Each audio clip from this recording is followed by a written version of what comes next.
Ron's been a longtime friend of mine. He and his wife Jo are good friends with Judy and me. Ron was a science teacher at LAUSD for a long time and retired in 2000 and began looking for volunteer opportunities. He's been very active in the volunteer community since he retired. I know he worked for a long time with Wheels for Humanity, which rehabilitated wheelchairs and sent them around the world to people who needed them. But he's also been involved with court-appointed special advocates, or CASA. I can never remember exactly what it means because I always want to say child something because it starts with C, but it's court-appointed special advocates. And he's been with CASA for 15 years, and he's been very active with them, and he's told me about it many times, and I finally thought, gee, Ron would be a perfect speaker at one of our programs. So come on up, Ron. And I also want you to know that Ron is a very accomplished bridge player and chess player. So if he's not in a volunteer program, he's playing bridge or chess, either in person or online. So Ron Stewart. Hi. Yeah, I play bridge 3 times a week at a bridge club, and it's a blast. You know, if you're a retired person, playing duplicate bridge is a kick. Anyway, Roy mentioned that I have been with CASA for a long time. When I retired back in 2000, I decided that I wanted to do something significant with my life rather than just kind of hang out. Probably a lot of people in the same boat. You know, you're looking for something worthwhile to do.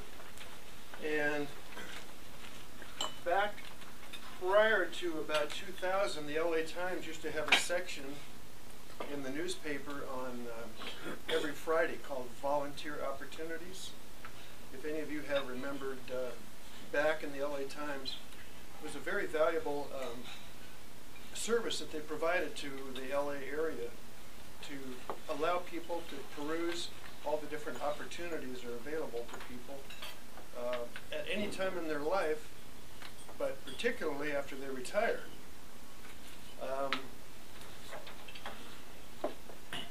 I happened to see 2 different organizations in the newspaper. One was CASA, Court-Appointed Special Advocate. When I say court, I'm talking about the Edelman's Dependency Court in East LA. It's right at the intersection of the Long Beach Freeway and the 10 Freeway. Big complex. So there are about 20 different courtrooms down there that handle all of the foster care children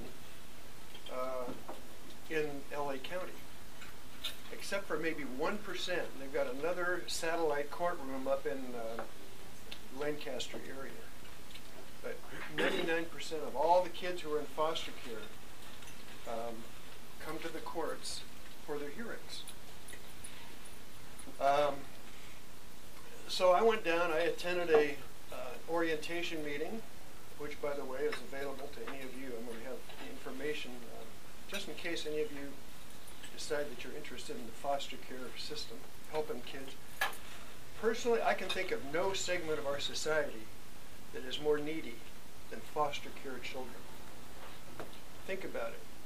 You're 8 years old, a judge takes you away from your family because of maybe drug abuse, alcohol abuse, poverty, sexual abuse, you know, a whole myriad of reasons why these kids are taken away.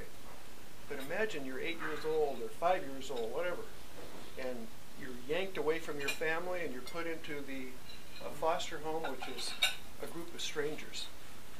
Benevolent strangers, but strangers. So it's really tough. So when I think of helping a group of people in our society, I can't think of anybody more I guess needy is the right word, than the foster care kids.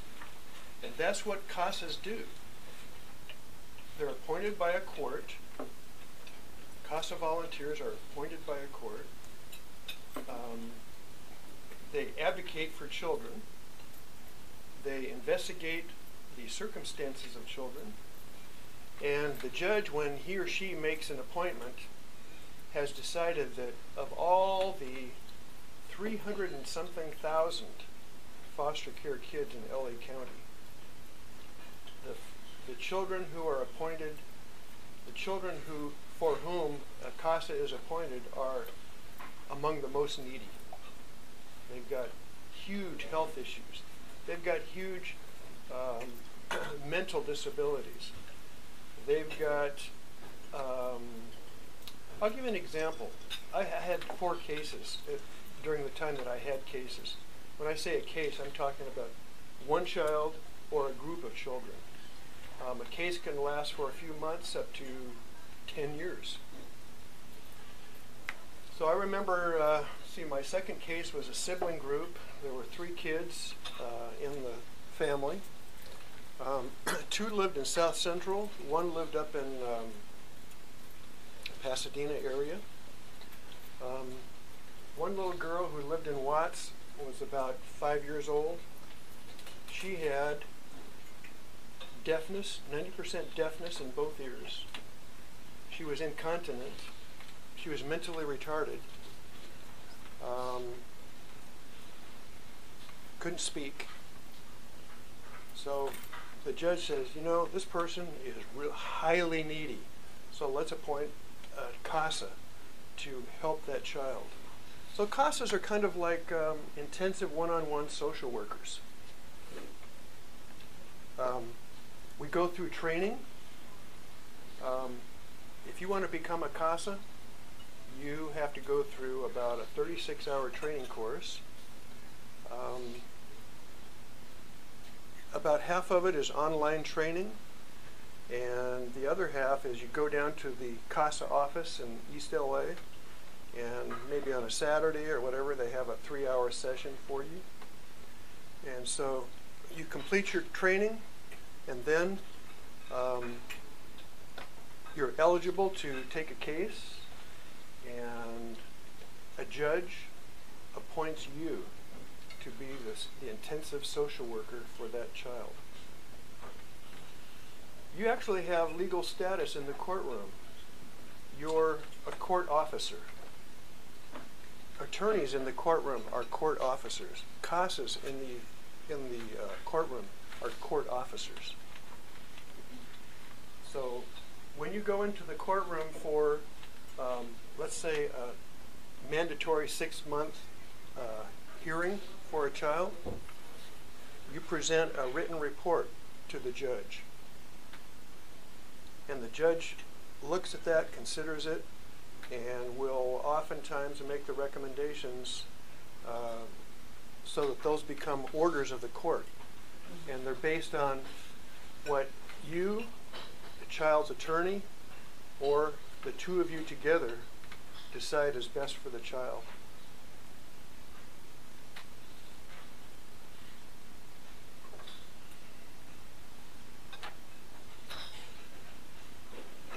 There are over 30,000 children in the foster care system, many having been removed from their homes because of abuse, neglect, abandonment.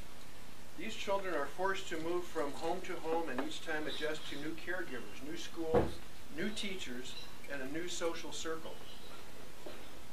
Many of them deal with this alone.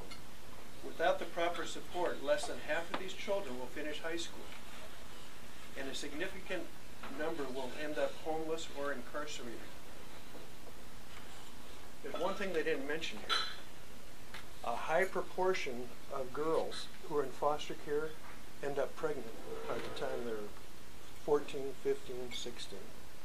So that's another nuance to the system.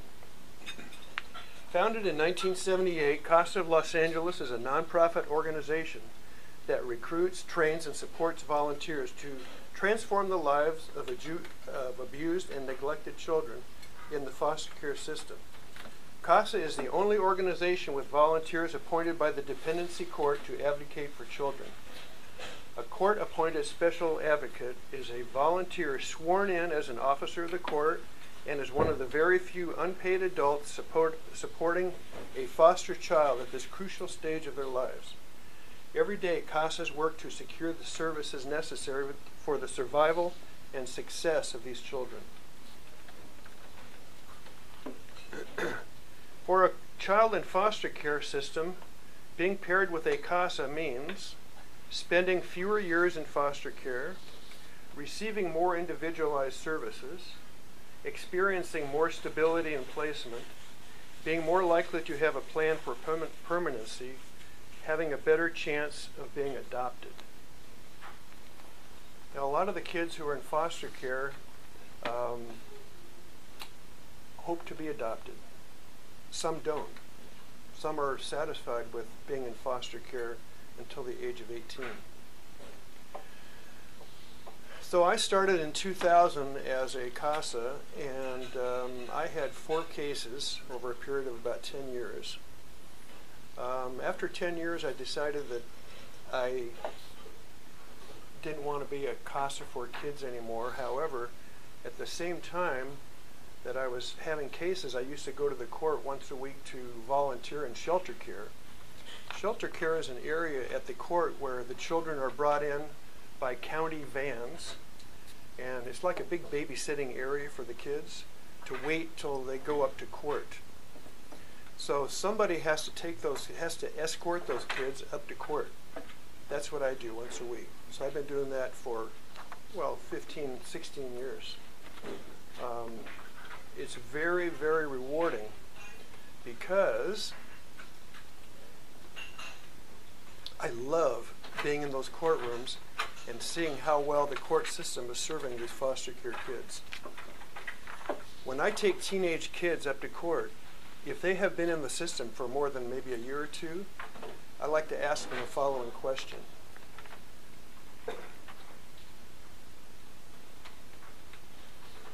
Since you've been in the foster care system, if you consider all the people who have served you, the judges, the attorneys, the foster care providers, the social workers, if you consider all those people as a group,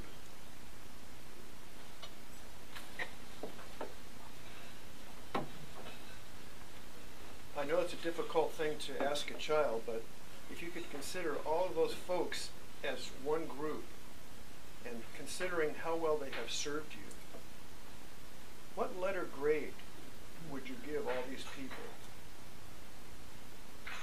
And I'm going to go through the letter grades, A down to F. I'd like you to raise your hand when you think a certain grade that you have in your mind would be the one that is the most commonly uttered by these kids. Do you understand what I'm asking you? Okay. A. B. C. D. F. One pessimist. 2 pessimists. I'm a foster kid. You are? Had a CASA.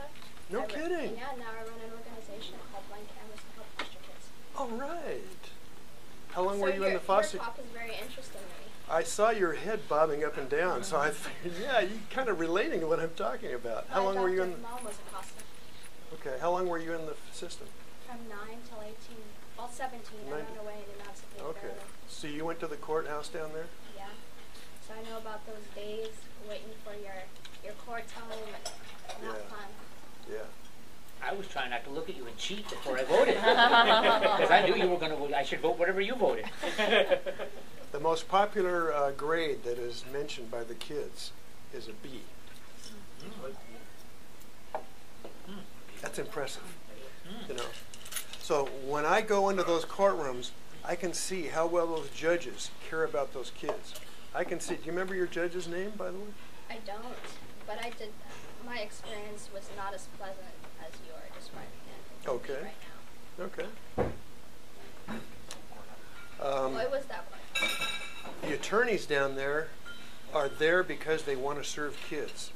They're not the highest paid attorneys in the world. But by the way, speaking of being paid, in the LA Times about 1.5 years ago, 2 years ago, there was an article about the Superior Court judges throughout the county of Los Angeles. Take a guess what those judges make. Now, our courthouse down there, there are 3 categories of judges. One is a referee, the other is a commissioner, and the highest one is a judge. Is that the same in all the courts, do you know? Yeah. Okay, so this is just as an aside, but what do you think the judges make per year? I was stunned. By the way, they're the highest paid in the country. 140. 200,000. Keep going You up. can look on LA County website.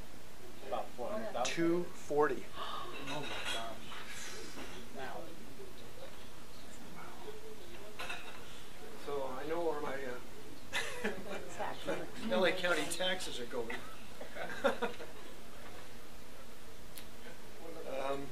We trim it down a bit and give it to the attorneys. Pardon me? Why don't we try? I can't believe I'm saying to the attorney, to those attorneys at the court.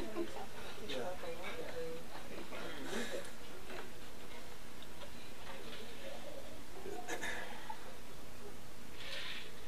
Do you have any questions about CASA?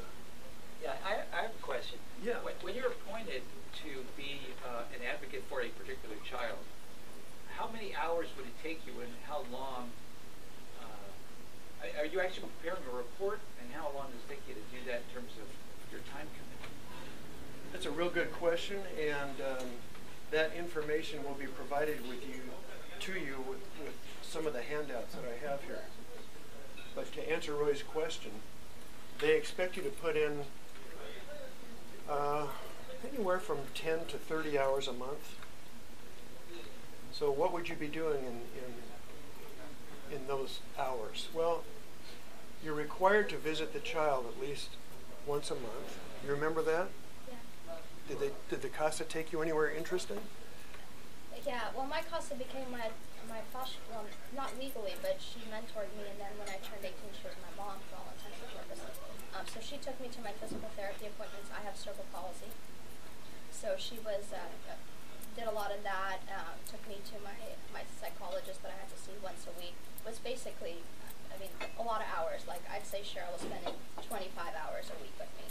I mean, I was at her house for the weekends, but she really took a whole different kind of Interest. interest than the average CASA. I've had other CASAs before that just I saw for a few hours once a month. Cheryl was much different. She really cared. And that's why she, in so many ways, adopted me, even though she didn't legally. I'll give you kind of I have a poignant memory. That little girl that I was telling you about who was like 4 or 5 years old, who was deaf, mute, incontinent. Ugh, what a way to start out life. Anyway,